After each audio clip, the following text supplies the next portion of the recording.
ગુજરાતમાં ભારેથી અતિ ભારે વરસાદની આગાહી હવામાન વિભાગની આગાહી બાદ ડિઝાસ્ટર વિભાગે એલર્ટ 23 અને 24 જુલાઈ કેટલાક જિલ્લામાં ભારે વરસાદની શક્યતા કેટલાક વિસ્તારોમાં અતિ ભારે વરસાદની આગાહી 27 જુલાઈ બાદ વરસાદની તીવ્રતા ઘટવાની સંભાવના સુરતમાં 24 કલાકમાં 3.89 ઇંચ વરસાદ નોંધાયો છે સુરત શહેરમાં 3.74 ઇંચ વરસાદ નોંધાયો છે।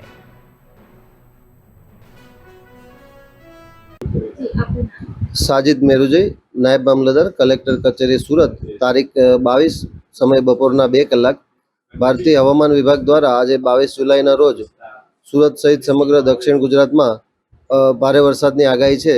जेमां सामान्य जिल्ला में सामान्य वरसाद तो वरसे ज पण अमुक जग्याए अतिथि अत्यंत भारे वरसाद वरसवानी शक्यता है। तेवी ज रीते 23 અને 24 तारीखे पण समग्र जिल्ला में मध्यम અને हळवा वरसाद साथे अमुक स्थळोए छूटाछवाया स्थळोए अत्यंत भारे वरसादनी आगाही है।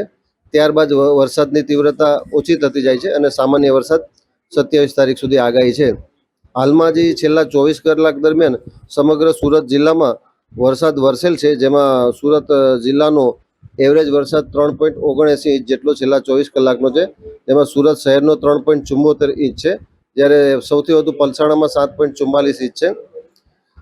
भारे वरसादना कारणे सूरत ग्राम्यमां पंचायत हस्तकना 44 जेटला ग्राम्य रस्ता बंध छे, जेना वैकल्पिक रस्ता चालू छे।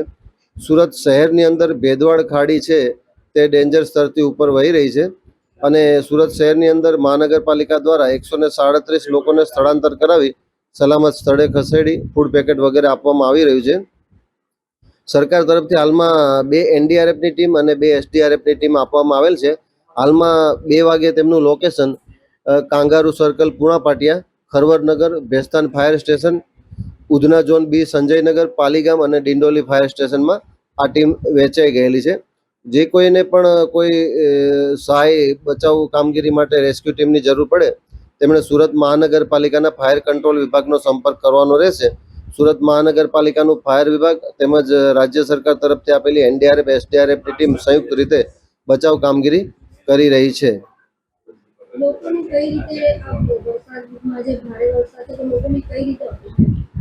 જ્યારે ભારે વરસાદ હોય, વીજળી કડાકા ગાજવીજ સાથેનો ભારે વરસાદ હોય ત્યારે બિનજરૂરી રીતે બહાર જવાનું ટાળવા માટેની અપીલ છે।